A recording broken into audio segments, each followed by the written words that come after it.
ವರಮಹಾಲಕ್ಷ್ಮಿ ಹಬ್ಬಕ್ಕೆ ಒಬ್ಬಟ್ಟಂತೂ ಮಾಡಲೇಬೇಕು. ಅದನ್ನೇ ತುಂಬ ಸುಲಭವಾಗಿ ಕಡಿಮೆ ಟೈಮ್ನಲ್ಲಿ ಬಿಗಿನರ್ಸ್ ಇದ್ದರೂ ಕೂಡ ಹೇಗೆ ಮಾಡೋದು ಅನ್ನೋದನ್ನು ಈ ವಿಡಿಯೋದಲ್ಲಿ ತೋರಿಸ್ತಾ ಹೋಗ್ತೀನಿ. ಯಾರು ಕೂಡ ವಿಡಿಯೋನ ಸ್ಕಿಪ್ ಮಾಡಬೇಡಿ. ತುಂಬ ಅಂದರೆ ತುಂಬ ಈಸಿ ಮೆಥಡಲ್ಲಿ ಹೇಳ್ಕೊಟ್ಟಿದ್ದೀನಿ.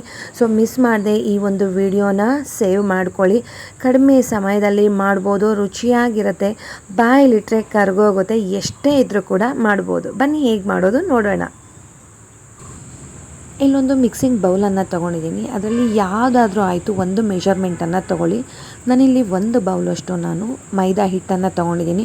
ಅದೇ ಬೌಲ್ ಮೆಷರ್ಮೆಂಟಲ್ಲಿ ಒಂದು ಮುಕ್ಕಾಲು ಭಾಗ ಚಿರೋಟಿ ರವೆ ತೊಗೊಂಡಿದ್ದೀನಿ. ಚಿಟಿಕೆ ಉಪ್ಪು, ಚಿಟಿಕೆ ಅರಿಶಿಣ ಇಷ್ಟನ್ನು ಹಾಕ್ಕೊಂಡು ಡ್ರೈ ಮಿಕ್ಸ್ ಮಾಡಿ ಒಂದ್ಸಲ ಸ್ವಲ್ಪನೇ ನೀರನ್ನು ಆ್ಯಡ್ ಮಾಡಿಕೊಂಡು ಸ್ವಲ್ಪ ಕೈಗೆ ಅಂಟ್ತಾ ಇರಬೇಕು. ಆ ಒಂದು ಅದಕ್ಕೆ ನೀವು ಇದನ್ನು ಕಲಿಸ್ಬೇಕಾಗತ್ತೆ. ತೋರಿಸ್ತಾ ಹೋಗ್ತೀನಿ, ವಿಡಿಯೋನ ಯಾರು ಕೂಡ ಸ್ಕಿಪ್ ಮಾಡಬೇಡಿ. ನೋಡಿ, ಹೀಗೆ ಸ್ವಲ್ಪನೇ ಒಂದೇ ಸಲ ಜಾಸ್ತಿ ನೀರನ್ನು ಹಾಕ್ಕೊಳ್ಳೋದು ಬೇಡ. ಸ್ವಲ್ಪನೇ ನೀರನ್ನು ಆ್ಯಡ್ ಮಾಡಿಕೊಂಡು ಕೈಗೆ ಸ್ವಲ್ಪ ಅಂಟಬೇಕು. ನಮಗೆ ಅದು ಹಿಟ್ಟು ಅಂಟೋದ್ರಿಂದ ನಾವಿಲ್ಲಿ ರವೆ ಹಾಕಿರೋದ್ರಿಂದ ಅದು ಚೆನ್ನಾಗಿ ಬ್ಲೆಂಡ್ ಆಗುತ್ತೆ, ಚೆನ್ನಾಗಿ ಹೊಂದ್ಕೊಳ್ಳುತ್ತೆ. ಮೈದಾ ಹಿಟ್ಟು ರವೆ ಎಲ್ಲ ಚೆನ್ನಾಗಿ ಹೊಂದ್ಕೊಂಡು ಹದವಾಗಿ ಬರುತ್ತೆ. ನೋಡಿ, ಈ ರೀತಿಯಾಗಿ ಕೈಗೆ ನೋಡಿ ಸ್ವಲ್ಪ ಅಂಟ್ತಾ ಇದೆ. ಇನ್ನು ಸ್ವಲ್ಪ ನೀರನ್ನು ಹಾಕೋತಾ ಇದ್ದೀನಿ. ನೋಡಿ, ಈ ರೀತಿಯಾಗಿ ಈ ಒಂದು ಹದದಲ್ಲಿ ನಾವು ಕಲಿಸ್ಕೊಬೇಕಾಗತ್ತೆ.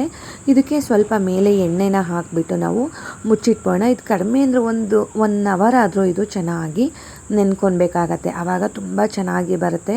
ಒಬ್ಬಟ್ಟೆಲ್ಲೂ ಕೂಡ ಹಾಳಾಗೋದಿಲ್ಲ. ಮೇಯ್ನಾಗಿ ಇದೊಂದನ್ನು ಫಾಲೋ ಮಾಡಿ.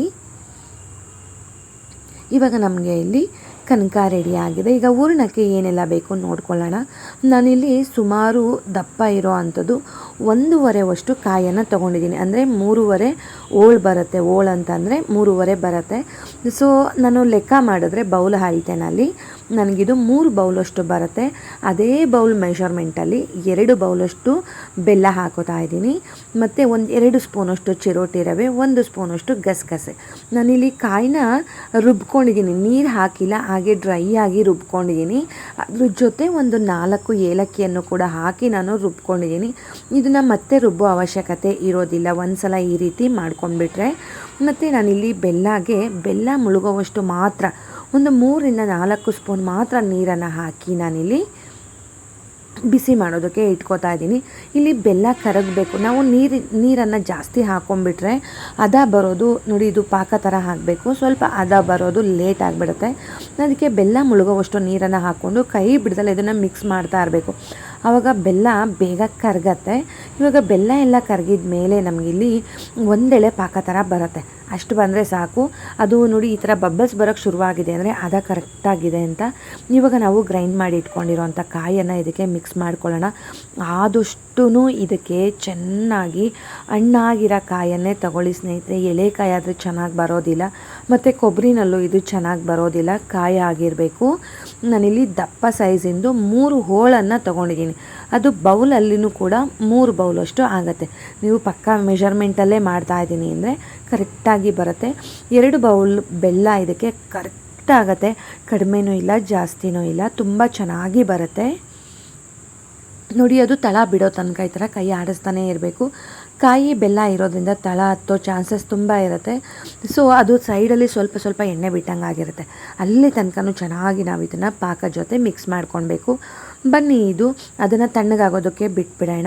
ಇಲ್ಲಿ ನೋಡಿ, ಕನಕ ತುಂಬ ಚೆನ್ನಾಗಿ ನೆನ್ಕೊಂಡಿದೆ. ಇಲ್ಲಿ ನೋಡ್ತಾ ಇರ್ಬೋದು ನೀವೇ. ಇದನ್ನು ಒಂದು 5 ನಿಮಿಷ ಚೆನ್ನಾಗಿ ಹಿಂಗೆ ನಾದ್ಕೊಬೇಕಾಗತ್ತೆ. ನಾವೆಷ್ಟು ಚೆಂದ ನಾದುತ್ತೀವಿ ಅಷ್ಟು ಚೆನ್ನಾಗಿ ಒಬ್ಬಟ್ಟು ಬರುತ್ತೆ. ನೋಡಿ, ಒಂದು 5 ನಿಮಿಷ ಮಾಡಿಕೊಂಡ್ರೂ ಸಾಕು ಸ್ನೇಹಿತರೆ. ಇದು ಜಾಸ್ತಿ ಟೈಮ್ ಏನು ತೊಗೊಳ್ಳೋದಿಲ್ಲ. ಇನ್ನು ಸ್ವಲ್ಪ ಏನಾದರೂ ಕೈಗೆ ಅಂಟ್ತಾ ಇದೆ ಅಂದರೆ ನೀವು ಎಣ್ಣೆ ಹಾಕ್ಕೊಳ್ಬೋದು. ಆ ಥರ ಏನು ಅಂಟ್ತಾ ಇರಲಿಲ್ಲ, ಕರೆಕ್ಟಾಗಿತ್ತು. ಒಂದು ವೇಳೆ ಅಂಟಿದೆ ಅಂತ ಅಂದರೆ ನೀವು ಇದಕ್ಕೆ ಹಾಕ್ಕೊಳ್ಬೋದು. ನೋಡಿ, ಪರ್ಫೆಕ್ಟಾಗಿ ಬಂದಿದೆ. ಇವಾಗ ನಾವು ಏನು ಹೂರಣ ತಗೋತೀವಿ ಅಲ್ವಾ, ಹೂರಣಕ್ಕಿಂತ ಸ್ವಲ್ಪ ಕಡಿಮೆನೇ ಇರಬೇಕು ಸ್ನೇಹಿತರೆ ಇದು ಕನಕ. ಇದು ಕೂಡ ತಣ್ಣಗಾಗಿದೆ. ಇವಾಗ ನಮಗೆ ಯಾವ ಸೈಜಲ್ಲಿ ಬೇಕೋ ಆ ಸೈಜಲ್ಲಿ ಉಂಡೆಯನ್ನು ರೆಡಿ ಮಾಡ್ಕೊಳ್ಬೋದು. ಆದಷ್ಟು ಸ್ವಲ್ಪ ಸಣ್ಣ ಸೈಜಲ್ಲೇ ಮಾಡ್ಕೊಳ್ಳಿ.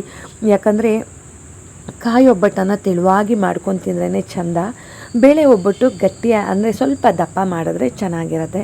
ಸೊ ನೋಡಿ ನಾನು ಆದಷ್ಟು ಇದನ್ನು ತೆಳುವಾಗಿಯೇ ಮಾಡ್ತೀನಿ. ನನಗೆ ಇಲ್ಲಿ ನಾನು ಹೇಳ್ದಾಗೆ 3 ಬೌಲ್ ಕಾಯಿ ತೊಗೊಂಡಿದ್ದಕ್ಕೆ ನನಗೆ ಸುಮಾರು ಒಂದು 18ರಿಂದ 20 ಒಬ್ಬಟ್ಟು ರೆಡಿ ಆಗುತ್ತೆ ಸ್ನೇಹಿತರೆ. ಒಂದು ಮೆಷರ್ಮೆಂಟು ಇಷ್ಟು ಹಾಕಿದ್ರೆ ಇಷ್ಟ ಆಗುತ್ತೆ ಅಂತೀವಲ್ವ, ಆ ರೀತಿಯಾಗಿ ಇದಕ್ಕೂ ಸಣ್ಣದಾಗಿನೂ ಕೂಡ ನೀವು ಇಲ್ಲಿ ಉಂಡೆಗಳನ್ನು ಮಾಡ್ಕೊಳ್ಬೋದು. ಬಟ್ ನಾನು ಇಷ್ಟು ಸಾಕು ಅಂತ ಹೇಳಿ ಈ ಅಳತೆನಲ್ಲಿ ಮಾಡ್ಕೊಂಡಿದ್ದೀನಿ. ಇವಾಗ ನಾವು ಉಂಡೆಗಿಂತ ಕಡಿಮೆ ನಾವು ಕನಕನ ತಗೊಂಡು ಈ ರೀತಿಯಾಗಿ ಫಿಲ್ ಮಾಡಿ ನೀವು ಕೈಯಿಂದ ಬೇಕಾದರೂ ಸ್ಪ್ರೆಡ್ ಮಾಡ್ಬೋದು, ಇಲ್ಲ ಲಟ್ಟಣಿಗೆನಲ್ಲಿ ಈಸಿಯಾಗಿ ಮಾಡಿಬಿಡ್ಬೋದು ಸ್ನೇಹಿತರೆ. ನಾನಿಲ್ಲಿ ಲಟ್ಟಣಿಗೆನಲ್ಲಿ ಮಾಡ್ತೀನಿ, ಈವನ್ನಾಗಿ ಬರುತ್ತೆ ಮತ್ತು ನೀವು ಎಷ್ಟು ತೆಳುವಾಗಿ ಮಾಡಿದ್ರೂ ಕೂಡ ಅಷ್ಟು ತೆಳುವಾಗಿ ಬರುತ್ತೆ. ನೋಡಿ ನೀವಿಲ್ಲಿ ನೋಡ್ತಾ ಇದ್ದೀರಾ ಎಷ್ಟು ಚೆನ್ನಾಗಿ ಬರ್ತಾ ಇದೆ ಅಂತ. ಈವನ್ನಾಗಿ ಬರ್ತಾ ಇದೆ, ಕನಕ ಒಂದು ಕಡೆ ಹೂರಣ ಒಂದು ಕಡೆ ಆ ಥರ ಎಲ್ಲೂ ಆಗ್ತಾಯಿಲ್ಲ. ನಾನು ಹೇಳ್ದಾಗೆ ವಿಡಿಯೋನ ಸ್ಕಿಪ್ ಮಾಡಿದಾಗೆ ಪೂರ್ತಿಯಾಗಿ ನೋಡಿ, ಆರಾಮ್ಸೆ ಮಾಡ್ಬೋದು. ಈವನ್ ಬಿಗಿನರ್ಸ್ ಇದ್ದಾರೆ, ಯಾವತ್ತೂ ನಾನು ಟ್ರೈಯೇ ಮಾಡಿಲ್ಲ ಅಂತ ಅನ್ನೋರು ಕೂಡ ಈ ಒಂದು ಮೆಷರ್ಮೆಂಟ್ ಇಟ್ಕೊಂಡು ಟ್ರೈ ಮಾಡ್ಬೋದು. ನೋಡಿ ಇವಾಗ ತವ ಮೀಡಿಯಮ್ ಫ್ಲೇಮ್ನಲ್ಲಿ ಬಿಸಿ ಆಗಿದೆ. 1 ಸ್ಪೂನಷ್ಟು ಎಣ್ಣೆ ಹಾಕ್ಬಿಟ್ಟು ಜಸ್ಟ್ ಒಂದು 5 ಸೆಕೆಂಡ್ ಬಿಟ್ಟರೆ ಈ ರೀತಿಯಾಗಿ ಬಿಟ್ಬಿಡುತ್ತೆ. ಆದಷ್ಟು ಹೋಳಿಗೆ ಪೇಪರನ್ನೇ ಯೂಸ್ ಮಾಡಿ. ನಿಮಗೇನಾದರೂ ಅವೈಲಬಲ್ ಇದೆ ಅಂತ ಹೇಳಿದ್ರೆ ಬಾಳೆ ಎಲೆ ಕೂಡ ನೀವು ಯೂಸ್ ಮಾಡಿ ಮಾಡ್ಬೋದು. ಎರಡೂ ಸೈಡು ಈ ರೀತಿಯಾಗಿ ಬೇಯಿಸ್ಕೊಂಡ್ಬಿಟ್ರೆ ರುಚಿಯಾಗಿರೋವಂಥ ಕಾಯಿ ಒಬ್ಬಟ್ಟು ರೆಡಿ ಆಗುತ್ತೆ ಸ್ನೇಹಿತರೆ. ತುಂಬ ಅಂದರೆ ತುಂಬ ರುಚಿಯಾಗಿತ್ತು. ಮನೆಯಲ್ಲಿ ನೀವು ಇದನ್ನು ಮಾಡ್ತಿದ್ದೀರಾ ಅಂತ ಹೇಳಿದ್ರೆ ಸುಮಾರು ಒಂದು 15-20 ದಿನ ಇಟ್ಟರೂ ಕೂಡ ಇದೇನೂ ಆಗೋದಿಲ್ಲ. ಪರ್ಫೆಕ್ಟಾಗಿ ಬೆಂದಿರುತ್ತೆ ಮತ್ತು ಸ್ವಲ್ಪ ಕೂಡ ಹಾಳಾಗೋದಿಲ್ಲ. ನಿಮ್ಮೆಲ್ರಿಗೂ ಈ ರೆಸಿಪಿ ಇಷ್ಟ ಆಯ್ತಲ್ವಾ? ಹೋಗ್ಬರಲ್ಲ. ಬಾಯ್ ಸ್ನೇಹಿತರೆ, ನಮಸ್ತೆ.